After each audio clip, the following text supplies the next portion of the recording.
नहीं होता तो हम ट्रैक्टर यात्रा शुरू करेंगे यहाँ से लखनऊ की। गत 2-3 वर्षों का अनुभव ये बता रहा है किसान कभी नहीं कर सकता ऐसा, इसलिए किसानों के नाम पर और किसान को बदनाम करने की जो प्रैक्टिस हो रही है ये बंद होनी चाहिए। एक होते हैं चिरंजीवी जो कभी भी मरते नहीं, एक होते हैं आंदोलनजीवी जो कभी शांति से रह नहीं सकते बिना आंदोलन किए। इन लोगों की पहचान होती है कि ये लोग कभी भी किसी भी बात के लिए आंदोलन कर सकते हैं जिसका कोई मतलब नहीं निकलता है। बाकी जो जरूरी चीजें हैं उनके लिए ये लोग कभी भी आंदोलन नहीं करते हैं, ना बात करते हैं। जैसे कि महाराष्ट्र में ही वक्फ बोर्ड ने किसानों की जमीन हड़प ली है, लेकिन उनके लिए कोई भी किसान नेता सामने नहीं आ रहे हैं। वहीं पे पंजाब में भगवंत मान MSP के वादे करके गायब हो गया, लेकिन लोग जवाब मोदी से मांग रहे हैं। वाह। जिस स्वामीनाथन रिपोर्ट को कांग्रेस सालों से नकारती आ रही थी ये कह के कि इकोनॉमी के ऊपर बुरा असर पड़ सकता है, आज उसी को ये लोग इम्प्लीमेंट करवाने के लिए छाती पीट रहे हैं। और ऐसा लग रहा है जैसे कि ये कोई प्रोटेस्ट नहीं बल्कि मैगी है जो हर 2 मिनट में रेडी होता रहता है। और जैसे मैगी को हेल्दी की तरह ब्रांड किया जाता है पर होता नहीं है, ठीक वैसे ही यहाँ पे दिखाया फार्मर्स प्रोटेस्ट जाता है पर नाम कहीं किसान यहाँ पे दिखाई पड़ते हैं। तो चलिए थोड़ा सा इस फार्मर्स प्रोटेस्ट के अंदर चलते हैं और जानने की कोशिश करते हैं कि आखिर चल क्या रहा है। तो 2 दिसंबर को 101 फार्मर्स दिल्ली की तरफ मार्च करने लगते हैं और ये जो लोग हैं इनकी कुछ नई मांग है, जैसे कि MSP का लीगल गारंटी। इसका मतलब है कि सरकार कानून बनाकर गारंटी दे कि वो फसलों की एक तय कीमत जरूर देगी। जैसे कि अगर आलू की MSP 10 रुपए किलो है तो सरकार कम से कम 10 रुपए किलो आलू उनसे खरीदेगी। दूसरा पॉइंट है कर्जे की माफी करना। बहुत सारे किसानों के ऊपर भारी कर्जा हो चुका है और वो चाहते हैं कि ये सभी माफ हो जाए। तीसरा पॉइंट है पेंशन स्कीम। किसान और खेत में काम करने वाले मजदूर दोनों के लिए पेंशन की मांग कर रहे हैं, जैसे गवर्नमेंट एम्प्लॉयज को रिटायरमेंट के बाद उनको पेंशन मिलता है। चौथा पॉइंट है बिजली के दामों को ना बढ़ाया जाए। किसानों को खेती के लिए बिजली की जरूरत होती है, अगर बिजली महंगी हो जाएगी तो खेत का खर्चा बढ़ जाएगा। पांचवा पॉइंट है लखीमपुर खीरी केस के विक्टिम्स के लिए इंसाफ। ये केस 2021 में हुआ था जिसमें कुछ किसान मारे गए थे और उनके परिवारों को न्याय चाहिए। और छठा पॉइंट है लैंड एक्विजिशन एक्ट 2013 को वापस लाना। ये कानून किसानों की जमीन के अधिकार को सुरक्षित करता था, जैसे अगर सरकार किसान की जमीन लेना चाहती है तो उसके लिए कुछ नियम थे। अब 6 दिसंबर को 101 किसानों का एक ग्रुप दिल्ली चलो मार्च शुरू करता है, लेकिन हरियाणा पुलिस ने उन्हें रोकने की कोशिश की और ये बहुत ज्यादा वायलेंट हो गया और इसके कारण अंबाला के 11 गाँव में भी इंटरनेट बंद कर दिया गया। आप सोचो कि इसके कारण वहाँ के लोकल लोगों को कितनी परेशानियां हो रही होंगी। कांग्रेस ने 2019 के मैनिफेस्टो में क्या लिखा था? उन्होंने प्रॉमिस किया था कि वो APMC एक्ट को रिपील करेंगे और एग्रीकल्चरल ट्रेड को रेस्ट्रिक्शन से फ्री करेंगे। लेकिन जब बीजेपी ने फार्म लॉज लाए तो कांग्रेस ने फुल अपोज किया। लेकिन ये क्या? इसी को कहा जाता है पॉलिटिक्स के लिए स्टैंड बदलना। अब कांग्रेस के पीछे पीछे आम आदमी पार्टी वाले भी आ गए, वो भी कुछ कम नहीं है। 2016 में पंजाब के इलेक्शंस के लिए उनका मैनिफेस्टो क्या था आपको पता है? वो APMC एक्ट में अमेंडमेंट करके फार्मर्स को अपनी फसल कहीं भी बेचने की फ्रीडम देना चाहते थे, मतलब कि प्राइवेट प्लेयर्स को भी एग्रीकल्चर में लाना चाहते थे। लेकिन जब बीजेपी ने यही काम किया तो आम आदमी पार्टी ने प्रोटेस्ट शुरू करवा दिए। वाह भाई वाह। दोनों पार्टीज पहले MSP सिस्टम को चेंज करना चाहती थी, यहाँ तक कि रघुराजन ने भी कहा था कि MSP हाइक से इन्फ्लेशन होता है। लेकिन अब यही दोनों पार्टीज MSP के चैंपियन बने हुए हैं। जब ये पार्टीज पावर में थी तब APMC के स्ट्रक्चर को ये चेंज करना चाहती थी। 2019 तक तो सभी पार्टीज का कंसेंसस था कि APMC एक्ट में अमेंडमेंट की जरूरत है, लेकिन जब बीजेपी ने वही काम किया तो सभी लोग अपोज करने लगे। और जो सबसे बड़ा बवाल हो रहा है वो है स्वामीनाथन कमीशन रिपोर्ट को लेकर। चलिए थोड़ा इसके बारे में भी हम लोग जान लेते हैं। 2004-2006 में famous agricultural scientist MS Swaminathan की चेयरमैनशिप में नेशनल कमीशन ऑन फार्मर्स ने कुछ इंपॉर्टेंट रिकमेंडेशंस दिए थे, जैसे कि पहला था MSP का फॉर्मूला।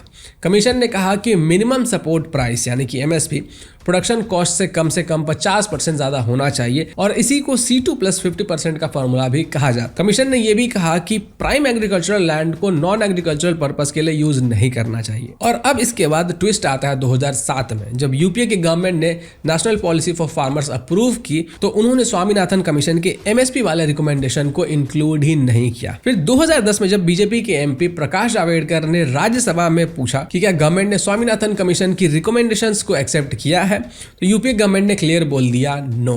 और अब 2024 के इलेक्शंस के टाइम पे राहुल गांधी प्रॉमिस कर रहे थे कि अगर कांग्रेस पार्टी पावर में आती है तो वो स्वामीनाथन कमीशन के हिसाब से MSP का लीगल गारंटी देगी।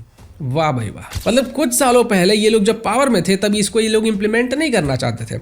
अभी जब अपोजिशन में आ चुके हैं तो अब ये बड़े बड़े वादे कर रहे हैं कि हम इसको इंप्लीमेंट कर देंगे। वाह। अच्छा, ये जो प्रोटेस्ट चल रहा है इसमें खालिस्तानी एलिमेंट का इन्फिल्ट्रेशन भी देखा जा रहा है। 2020-2021 के फार्मर्स प्रोटेस्ट में खालिस्तानी एक्टिविस्ट का जो इन्वॉल्वमेंट था वो सामने आया था। उन्होंने ना सिर्फ प्रोटेस्ट में घुसने की कोशिश की बल्कि 2021 के रिपब्लिक डे पर रेड फोर्ट पर वायलेंस में भी शामिल थे। एसएफजे का चीफ गुरपतवंत सिंह पन्नू, जो कि एक टेररिस्ट है, उसने रिसेंटली एक डिस्टर्बिंग वीडियो रिलीज किया है और इस वीडियो में वो फार्मर्स को भड़काता हुआ दिखाई पड़ रहा है। उसने लोगों से कहा कि वो फार्मर्स रैली में खालिस्तानी फ्लैग्स रेज करें। अब देखिए, ये जो स्टेटमेंट्स है ना, ये बहुत ही डेंजरस है क्योंकि ये डायरेक्टली वायलेंस और देश विरोधी एक्टिविटीज को प्रमोट कर रहा है। पुलिस इस सिचुएशन को लेकर बहुत ज्यादा अलर्ट है और दिल्ली गाजीपुर बॉर्डर के ऊपर तैनात senior police officer Rishipal Singh ने कहा था कि वो ड्रोन्स का इस्तेमाल करके प्रोटेस्ट के ऊपर कड़ी नजर रख रहे हैं।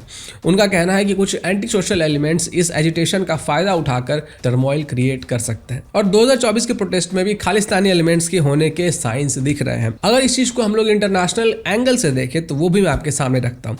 कनाडा के पीएम जस्टिन ट्रूडो का केस सबसे ज्यादा इंटरेस्टिंग है। ट्रूडो ने इंडियन फार्मर्स के प्रोटेस्ट को सपोर्ट किया है, लेकिन उनका ये स्टैंड कनाडा के WTO पॉलिसी के बिल्कुल ऑपोजिट है। कनाडा WTO में इंडिया के MSP यानी कि मिनिमम सपोर्ट प्राइस सिस्टम को कंसिस्टेंटली चैलेंज करता आ रहा है। पिछले 4 सालों में कनाडा ने WTO के कमेटी ऑन एग्रीकल्चर में इंडिया के अगेंस्ट 65 क्वेश्चंस रेज किए हैं। ये क्वेश्चंस इंडिया के MSP policies, public stock holding programmes और पल्सेस के ट्रेड पॉलिसीज के बारे में थे। ट्रूडो का ये सडन सपोर्ट शायद कनाडा में सिख कम्युनिटी के वोट्स के लिए हो सकता है, जिसको कि वो अक्सर करता आ रहा है। ऑस्ट्रेलिया, US, UK और कनाडा जैसे देश कैंस ग्रुप के मेंबर है। इस ग्रुप का मेन एम डेवलपिंग कंट्रीज के डोमेस्टिक एग्रीकल्चर सब्सिडीज को कम करना है और ये ग्रुप इंडिया जैसे बड़े मार्केट्स में अपने एग्रीकल्चर एक्सपोर्ट्स के लिए ज्यादा एक्सेस चाहता है। लेकिन जब इंडिया में फार्मर्स प्रोटेस्ट हो रहे हैं तो इन देशों ने इस प्रोटेस्ट को सपोर्ट किया है और अभी रिसेंटली WTO मेंबर के Nations US, Argentina, Australia, Canada और यूक्रेन ने इंडिया के एग्रीकल्चरल सब्सिडीज के ऊपर सवाल भी उठाए हैं। और ये देश क्लेम कर रहे हैं कि इंडिया ने अपने राइस और वीट के सब्सिडीज को अंडर रिपोर्ट किया है और इनके हिसाब से साल 2021-2023 में राइस प्रोडक्शन वैल्यूज 87% तक पहुंच गए। लेकिन इन देशों का कहना है कि एक्चुअल सपोर्ट इससे कहीं ज्यादा हो सकता है और ये सिचुएशन दिखाती है कि इंटरनेशनल पॉलिटिक्स में जैसे जो बाकी के कंट्रीज है वो अपने फायदे के हिसाब से स्टैंड लेते हैं और एक तरफ ये लोग फ्री ट्रेड की बात करते हैं और दूसरी तरफ अपने डोमेस्टिक फार्मर्स को प्रोटेक्ट करना चाहते हैं। और हमारे देश को इन डबल स्टैंडर्ड्स को समझना होगा और अपनी पॉलिसी इनके अकॉर्डिंग सेट करनी होगी। अब थोड़ा हम लोग जानने की कोशिश करते हैं कि आखिर बीजेपी ने क्या किया है फार्मर्स के लिए। जब फार्मर्स ने फार्म लॉज का विरोध किया तो सरकार ने उन्हें वापस ले लिया और ये दिखाता है कि सरकार फार्मर्स की आवाज सुनती है। MSP में भारी बढ़ोतरी हुई है और 2013-14 से 2024-25 तक क्रॉप्स की MSP इंक्रीज हुआ है और इससे फार्मर्स को अपनी फसल की बेहतर कीमत मिल रही है। PM किसान सम्मान निधि इस स्कीम के थ्रू 11 करोड़ से ज्यादा फार्मर्स को 3.2 लाख करोड़ मिले हैं और ये पैसा सीधा किसानों के बैंक अकाउंट में ट्रांसफर होता है, किसी बिचौलिए के पास नहीं। और इसी तरीके से कई और भी स्कीम है, जैसे कि प्रधानमंत्री फसल बीमा योजना, जिसने कि 56.96 करोड़ एप्लीकेशंस को कवर किया है और 1.5 लाख करोड़ क्लेम्स पे किए हैं। ये स्कीम फार्मर्स को नेचुरल कैलामिटीज, पेस्ट या फिर डिजीज होने वाले नुकसान से बचाता है। अच्छा, सॉइल हेल्थ कार्ड स्कीम में सरकार ने 23.58 crore soil health card distribute किए हैं और ये कार्ड फार्मर्स को बताते हैं कि उनकी जमीन में कौन से न्यूट्रिएंट्स की कमी है और कौन सी फसल उन्हें उगानी चाहिए। इसके साथ साथ और भी कई सारे स्कीम है, जैसे कि नेशनल एग्रीकल्चरल मार्केट। ये डिजिटल प्लेटफॉर्म्स फार्मर्स को अपनी फसल ऑनलाइन बेचने और कॉम्पिटिटिव प्राइस पाने में मदद करता है। या फिर परंपरागत कृषि विकास योजना, ये स्कीम ऑर्गेनिक फार्मिंग को प्रमोट करती है जिससे कि फार्मर सस्टेनेबल एग्रीकल्चर की तरफ बढ़ रहे हैं। इन सब स्कीम्स का मकसद है कि फार्मर्स की आर्थिक स्थिति को सुधारा जा सके और उनकी प्रोडक्टिविटी बढ़े और वो मॉडर्न एग्रीकल्चर प्रैक्टिसेस को अपनाए। तो अब हम लोग थोड़ा सा पंजाब के बारे में भी बात कर लेते हैं कि पंजाब में क्या सिचुएशन है। पंजाब के CM भगवंत मान ने 2 बड़े वादे किए थे।